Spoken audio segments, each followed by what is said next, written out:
Good morning, everyone. Welcome to Opinions That Matter. Hurry, worry, and curry. What do these three words remind you of? I'm sure it reminds you of PPIs. And today we had an opportunity of speaking to one company which has been doing tremendously well with their pantoprazole brand Pantene. I welcome Ms. Mona Kazi from Hetero Healthcare, and we would like to congratulate her for winning the AVAX PharmaRack Marketing Excellence Awards for her brand Pantene. Mona ma'am, welcome to Opinions That Matter. Pantene is one of your flagship brands. What made you decide to enter this highly cluttered market? So when we look at Pantene as a group, we are the basic manufacturers of the pantoprazole as a molecule. So when it comes to Hetero Healthcare as such, which is the entity of Hetero Drugs, and Hetero Drugs being the manufacturer, we thought of coming into the market.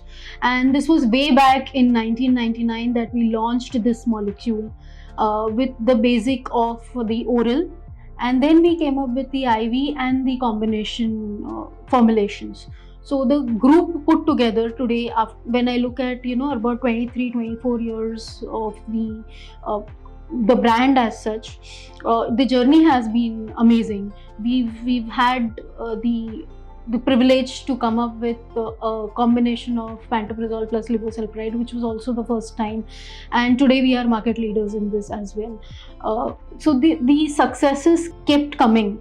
In fact, till 2017-18, if we look at, we did not look at Pantene 40 and Pantene D very seriously. We thought, okay, Pantene L is the leading SKU for us, we'll take that ahead. But the market scope being huge number of prescribers of these combinations as well, we looked at it very aggressively, and that's how the aggressive journey of the Pantene group starts. With my division, the Gen X portfolio. And when I look at the entire journey of 23-24 years, yes, today when I look at, we have a certain market share to come up with, but we are also looking to jump ahead in the market share of the entire market, and at least grab a certain a relevant market share, which will help us say that yes, we have built this multi-crore brand. My next question is going to be very obvious, but then how did you build on brand recall for Pantene? This is a very cluttered market. Generic brands are present, and we also have generics here. How do you ensure that the doctor is prescribing Pantene? When I look at Pantene, right, the brand name itself is very close to pantoprazole as such.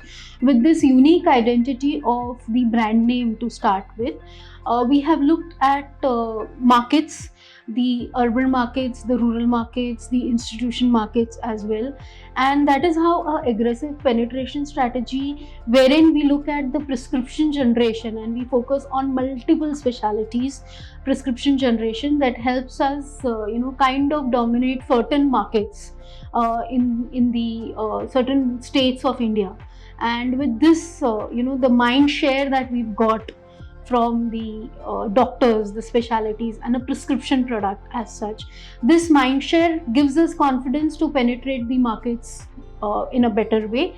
And yes, when we look at the strategy part of it, the strategy has always been to penetrate the markets through prescriptions. Today, if I talk about science in pantoprazole, people will laugh at me. But when I look at science in pantoprazole, establishing science in pantoprazole and superiority over certain molecules in the years back when I launched the molecule, yes, that has given us superiority. Today, when I look at the game of pantoprazole is the brand and not the science. So certain strategic approaches where I would be able to pick up the market from the competitors. That is how we are really driving the field force, the customers, the internal as well as the external customers. Our interview today would be incomplete if we don't discuss on the differential positioning that you adopted for Pantene in this PPI market. So when I look at pantoprazole as a market and Pantene, there would be about 250 plus brands which are listed.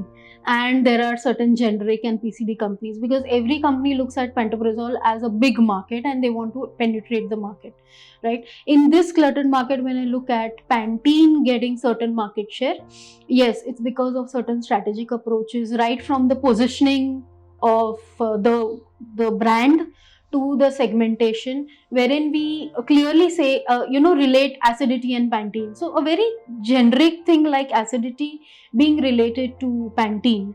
So that's how the tagline, the positioning, the segmentation has helped us, create a certain market share in this cluttered market.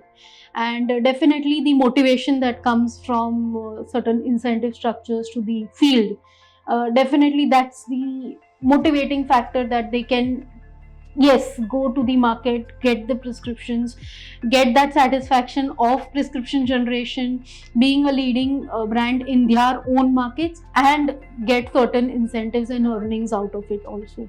So this entire holistic 360-degree strategic approaches has given us certain successes over the years to come.